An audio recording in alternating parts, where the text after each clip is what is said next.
Galactic Trade Station Nexus 7, orbiting a neutral world. The story opens with Captain Alex Stone and his small human crew arriving at the massive alien trade station. Humans are new to galactic society, only 50 years since first contact. Most alien races see them as primitive, newcomers with little to offer. The station buzzes with hundreds of alien species. The tall, elegant Valaks with their crystal blue skin. The insect-like Kresh, who communicate through clicking sounds. The massive, rock-skinned Dorn who tower over everyone else. Alex's ship, the Pioneer, is small and simple compared to the sleek alien vessels. His crew includes Tom, the engineer, and Lisa, the communications officer. They've come to trade Earth's basic resources. Metals, water, simple foods dot at the docking bay. They meet Station Commander Vex, a Valaks who barely hides his contempt for humans. He assigns them the worst docking spot and warns them not to cause trouble. As they explore the station, alien traders ignore or mock them. The humans see incredible technology, ships that bend space, devices that create matter from energy, weapons that can destroy moons. Everything makes human technology look like stone tools. But Alex notices something else. Despite all their advanced technology, many aliens seem tired, stressed, even depressed. The Kresh merchants argue constantly. Valak's diplomats speak in cold, calculated tones. The mighty Dorn workers move like robots, showing no joy in their tasks. The part ends when Alex overhears a conversation between two alien traders. They're discussing the Great Stagnation, how galactic civilization has stopped growing, stopped dreaming. Innovation has slowed. Wars are fought with the same weapons for centuries. Nothing truly new has emerged in thousands of years. Alex realizes that for all their technology, the galactic community lacks something vital, something humans might possess. The next day, Alex's crew sets up their small trading post in the station's market area. Their simple display of Earth goods draws curious but dismissive looks. A young Valak scientist named Kira approaches their stall. Unlike other Valaks, she seems genuinely interested in human culture.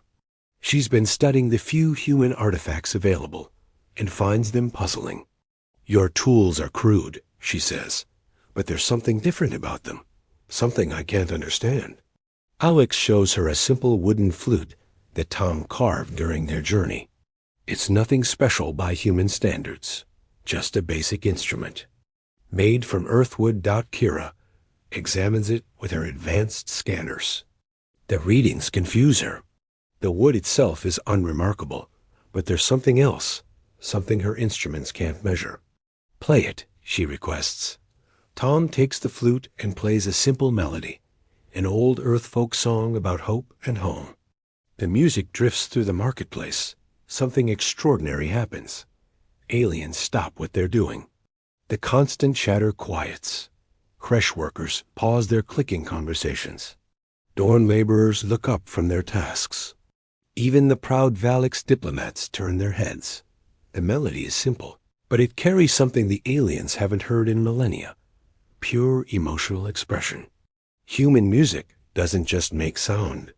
It carries feelings, memories, dreams, and stories. As Tom plays, several aliens approach. Their expressions change. The Kresh begins swaying slightly. The Dorn's rocky faces soften.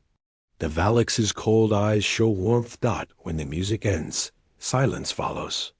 Then something unprecedented happens. The aliens begin asking questions. Not about technology or trade goods, but about the music itself. How was it made? What does it mean? Why does it make them feel different? Kira realizes what she's witnessing. "You call this art, don't you?" she asks Alex. Alex nods, surprised by her reaction. "It's just music. All humans make it." "All humans?" Kira's voice carries disbelief. Lisa steps forward and begins singing. No instruments, Just her voice carrying a lullaby her grandmother taught her. The effect is even stronger. Several aliens actually show tears, or their species equivalent. Part ends with Kira making a stunning revelation. Galactic civilization lost the concept of art thousands of years ago. In their pursuit of efficiency and logic, all races gradually abandoned creative expression. They built incredible technology, but lost their souls. "We have conquered space," Kyra whispers. "But you humans have kept something we threw away. You still create beauty for its own sake." Word spreads quickly through the station. Commander Vex arrives with security, demanding to know why crowds are gathering at the human trading post. Alex explains they're simply sharing Earth culture. Vex scoffs until he hears Lisa singing again. For the first time in his long life, the proud Valix commander feels something he can't name or measure. More aliens arrive. Scientists, diplomats, even military officers. They're drawn by reports of something impossible. Creatures who create. Useless things that somehow affect emotions. A Kresh elder named Tix clicks excitedly. Through translators, he explains that ancient Kresh legends spoke of joy makers who could touch the soul through senses. His people thought these were myths. Tom demonstrates human visual art, sketching portraits of the aliens watching. Each drawing captures not just appearance, but personality, mood, character. The subjects are amazed. No scanner or camera has ever shown them as these simple human hands do. Alex shares human literature, not technical manuals or historical records, but stories. Tales of heroes and adventures, love and loss, hope and dreams. The aliens listen like children hearing fairy tales for the first time. A massive Dorn warrior named Rock approaches. His people are known for their strength and engineering, not emotions. But when Alex tells the story of a father's love for his child, Rock's stone-like exterior cracks. He speaks of his own offspring, whom he's never told he loves. The demonstration grows beyond a simple cultural exchange. Aliens begin sharing their own forgotten stories. The Valix had poetry once, before logic consumed their culture. The Kresh had dance before efficiency eliminated wasteful movement. The Dorn had songs before silence became their strength. Each species realizes they once had art, creativity, and beauty in their cultures. The humans didn't bring something new, they brought something back. But not everyone is pleased. A group of Valix purists, led by Sub-Commander Nex, sees human influence as dangerous. They believe logic and efficiency created galactic peace and prosperity. Emotions and creativity, they argue, lead to chaos and war. The part ends with tension rising. Some aliens embrace the human gift of art, while others fear it will destroy their ordered society. The final scene shows the station transformed. Art decorates the corridors. Music plays in recreation areas. Aliens from different species collaborate on creative projects. The cold, efficient trading post has become a vibrant cultural center. Alex looks out at the stars and realizes that humanity's greatest export isn't technology or resources. It's the reminder that thinking beings need beauty, creativity, and dreams to be truly alive. The gift that shook the stars wasn't advanced weapons or miraculous science. It was something far simpler and more powerful, the courage to create beauty in a universe that had forgotten how beautiful it could be. Key themes. Humanity's value lies not in advanced technology, but in preserved creativity. Art and beauty are essential to civilization, not optional luxuries. Cultural exchange can transform entire societies. Sometimes the greatest strength is remembering what others have forgotten. Unity comes through celebrating differences, not erasing them. Word count per part, each part approximately 770 word style. Third-person narrative, simple English, focus on human characters Alex, Tom, and Lisa. Tone, Optimistic HFY celebrating human creativity and emotional depth. Part 4. The Resistance. 770 words. Sub-Commander Nex calls an emergency council meeting. He presents evidence that human art is disrupting station operations. Workers abandon tasks to listen to music. Scientists spend time on useless sketches instead of research. Efficiency drops across all sectors. The council debates humanity's place on the station. Some races support the humans, others demand their removal. The Valaks are split.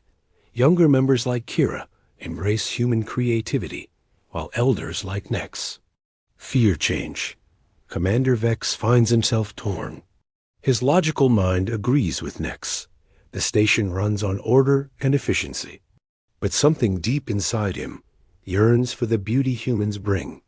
The situation grows worse when a creche worker named Zeke creates the first new creche art in millennia, a complex clicking pattern that tells a story instead of giving orders. His supervisor demands punishment for wasting time. Tensions explode when Rock, the Dorm warrior, refuses a military assignment. He wants to stay and learn human stories to share with his child. His commanding officers see this as desertion, uses these incidents to push for human expulsion. He argues that art makes aliens weak, distracted, unreliable. The old ways brought stability and peace. Human influence threatens everything they've built. Alex realizes they're facing more than cultural resistance. They're threatening an entire social order built on suppressing creativity. The galactic government has ruled for thousands of years.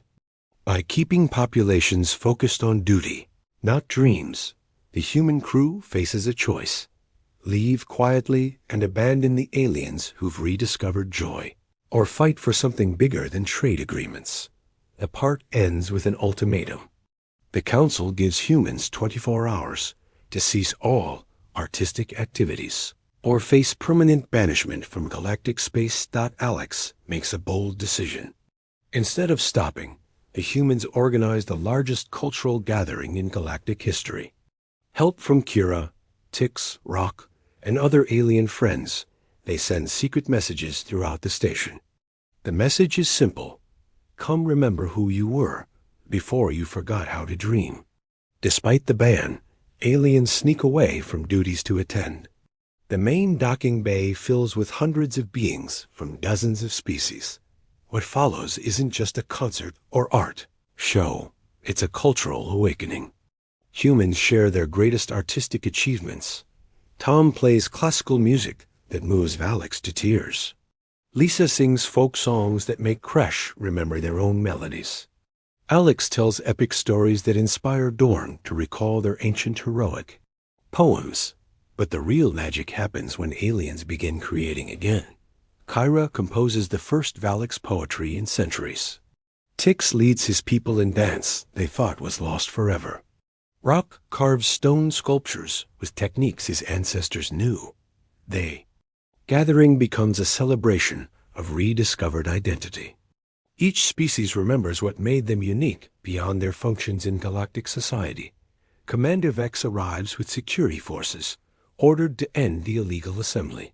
But he finds something he didn't expect: not chaos and disorder, but unity. And joy unlike anything he's seen. That Sub-Commander Nex demands the humans be arrested, but Vex hesitates. He watches a creche child laugh at a human joke while their Dorn teacher gently helps her draw pictures. He sees former enemies from different species creating beauty together. Look around, Alex tells Vex. Is this the chaos you feared? Or is this what your people could be? Vex makes his choice. Instead of arrests, he officially declares the event a cultural research project. His authority protects the gathering from Nexus interference.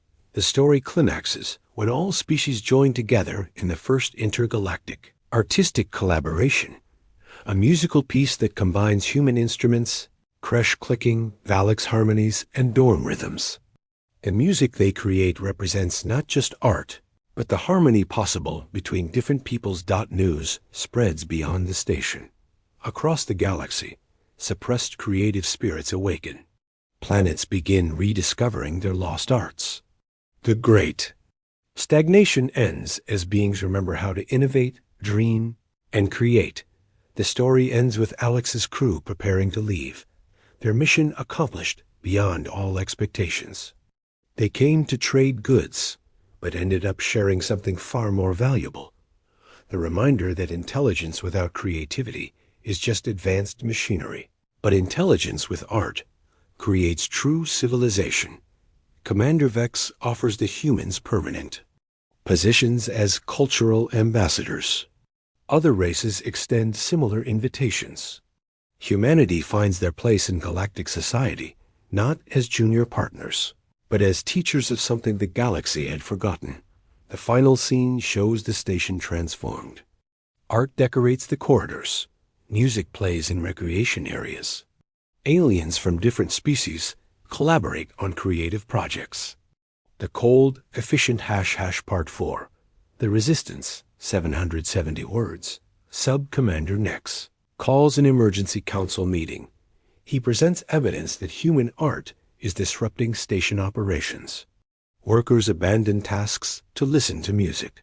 Scientists spend time on useless sketches instead of research. Efficiency #, a human gift that shook the stars. Story outline.